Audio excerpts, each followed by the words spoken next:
আসসালামু আলাইকুম ভিউয়ার্স, আজকে আমি এসেছি গাজীপুর জেলার একটি ইটভাটায়। এই ইটভাটায় কিভাবে ইট তৈরি করে সেটাই আজকে আমি আপনাদেরকে দেখাবো। তাহলে চলুন বন্ধুরা, ভিডিওটি শুরু করা যাক।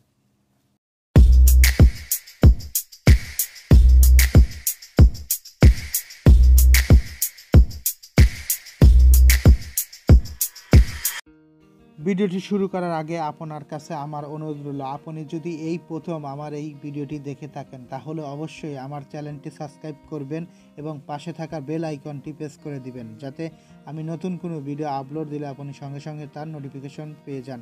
আর আপনি যদি ইতিমধ্যে আমার চ্যানেলটি সাবস্ক্রাইব করে থাকেন তাহলে আপনাকে অসংখ্য ধন্যবাদ। তো বন্ধুরা, ভিডিওটি শুরু করা যাক। আপনারা দেখতে পাচ্ছেন এখানে এই ইট ভাটায় যে ইট তৈরি করে তার জন্য এখানে যে মাটিগুলো রয়েছে বন্ধুরা, এই মাটি থেকেই ওনারা ইট তৈরি করে। তো এখানে যে মেশিনটা আপনারা একটু আগে দেখতে পাচ্ছেন, এই মেশিনে ওনারা মাটি গুলিয়ে কাদা বানিয়ে সেইগুলো থেকেই ওনারা ইট তৈরি করে। তো বন্ধুরা, এই যে আপনারা দেখতে পাচ্ছেন যে এখানে এই মাটি থেকেই এই ইটগুলো তৈরি করেছে। দেখেন এখানে যে ইটগুলো রয়েছে এগুলো কিন্তু ওই কাদা মাটির থেকে তৈরি করা হয়েছে। আর এগুলো এখনও পোড়ায়নি দেখেই এগুলো এখনও কাঁচা দেখা যাচ্ছে। বন্ধুরা দেখেন, এই যে যতদূর চোখ যাচ্ছে ফাঁকা জায়গায়, এইগুলোতেই ওনারা ইট বানিয়ে এখানে রেখে শুকায়। রোদে শুকানোর পরে তারপরে আপনারা দেখতে পাচ্ছেন যে ইট খোলা, সেই ইট খোলায় এই ইটগুলোকে পুরানো হয়। তো বন্ধুরা, আপনারা দেখতে পাচ্ছেন সামনে ইট খোলা। তো আমি আপনাদেরকে ইট খোলার পাশেই ওনারা যে কয়লা রেখেছে সেই কয়লাটা আমি আপনাদেরকে দেখাচ্ছি। দেখেন, ইট খোলায় ইট পোড়ানোর জন্য ওনারা কয়লা ব্যবহার করে। তো বন্ধুরা দেখতে পাচ্ছেন এখানে সেই কয়লা রেখে দিয়েছে ওনারা। এখান থেকে কয়লা নিয়ে ওনারা ইট খোলায় দিয়ে সেখানে ইটগুলো ওনারা পুড়িয়ে থাকে। তো ওই সামনে বন্ধুরা দেখতে পাচ্ছেন ইটখোলার উপরে ওঠার রাস্তা। তো আমি এই সিঁড়ি যোগে ইটখোলার উপরের দিকে উঠছি। বন্ধুরা আপনারা দেখতে পাচ্ছেন আমি ইটখোলার উপরে উঠে এসেছি। দেখেন এখান থেকে ইটগুলো পুরোটা দেখা যাচ্ছে। বন্ধুরা আপনারা দেখতে পাচ্ছেন যতটুক দৃশ্য চোখ যাচ্ছে, ওনারা এই নিচেই কিন্তু এই ইটগুলো রয়েছে। আর মাঝে মাঝে যে আপনারা দেখতে পাচ্ছেন যে ওনারা কয়লা রেখেছে, তারপরে ছোট ছোট মুখ রয়েছে, আসলে ওইগুলো দিয়েই ওনারা এই কয়লাগুলো ভিতরে ঢুকিয়ে দেয়। আর ওখান থেকেই আগুন জ্বলে ইটগুলো আস্তে আস্তে পুড়তে থাকে এবং ইটগুলো কালার হয়ে যায়। আর বন্ধুরা, আমি এখন আপনাদেরকে দেখানোর জন্য ইটখোলার বাহিরে এসেছি। দেখেন এই ইটখোলাটা অনেক বড়।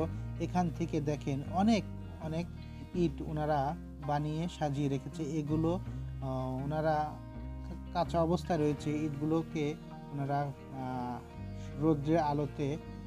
সূর্যের আলোতে শুকাচ্ছে। দেখেন বন্ধুরা, এখানে যে ইটগুলো ওনারা বানিয়ে রেখেছে এগুলো এখনও কাঁচা আছে, এর জন্য আর কি ওনারা সিরিয়াল বাই সাজিয়ে রেখেছে। দেখেন এই ইটের মনোগ্রামও দেওয়া হয়েছে। এটা ওনাদের ইট ভাটার একটা মনোগ্রাম PHB।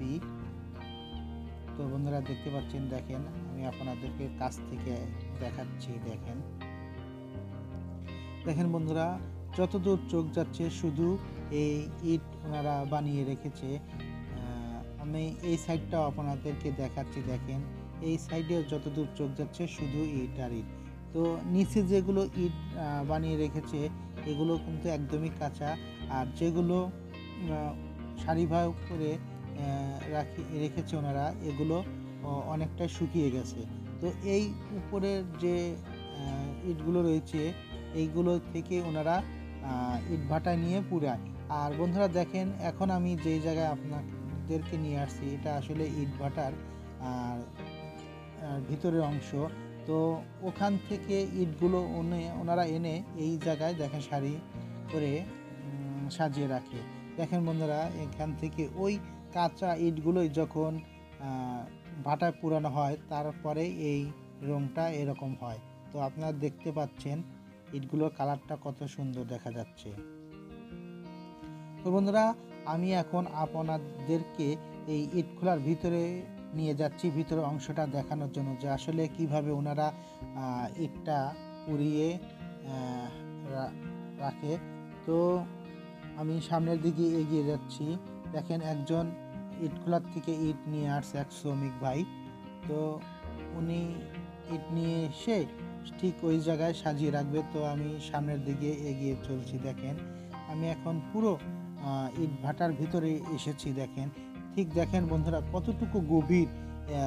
আর এই ইট ভাটার এখান থেকে দেখেন ইট পুরানো শেষ হয়ে গেছে, আর এখান থেকে শ্রমিকেরা ইট উঠায়ে ওনারা বাহিরে নিয়ে যাচ্ছে এবং ওই জায়গায় সাজিয়ে রাখছে। দেখেন দেখেন বন্ধুরা, ইটের ভেতরে ওনারা বেশ কিছু ফাঁক রেখেছে যাতে ওগুলো দিয়ে আগুন এসে আসলে ইটগুলোকে কালারিং বা পোড়ানো যায়। এর জন্য আর কি এই সিস্টেম করে এখানে ইটগুলোকে পোড়ানো হয়। তো বন্ধুরা দেখতে পেলেন এখন আমি আসলে বাইরের দিকে যাচ্ছি। তো যারা এতক্ষণ আমার এই ভিডিওটি দেখলেন, যদি আমার ভিডিওটি আপনার কাছে ভালো লাগে তাহলে অবশ্যই একটি লাইক, একটি কমেন্ট করবেন। কারণ বন্ধুরা একটি ভিডিও বানাতে অনেকটা পরিশ্রম হয়। তো আপনারা যদি একটি লাইক, একটি কমেন্ট করেন তাহলে আমাকে ভিডিও বানানোর উৎসাহ আরও বাড়িয়ে দেয়। তো অবশ্যই আমার এই ভিডিওটি দেখলে যদি আপনার ভালো লাগে অবশ্যই আমার চ্যানেলটি সাবস্ক্রাইব করবেন এবং পাশে থাকা বেল আইকনটি প্রেস করে দিবেন যাতে আমি নতুন কোনো ভিডিও আপলোড দিলে আপনি সবার আগে তার নোটিফিকেশন পেয়ে যান। তো বন্ধুরা ভালো থাকবেন, আল্লাহ হাফেজ। আবার হয়তো অন্য কোনো ভিডিওতে আপনাদের সাথে কথা হবে।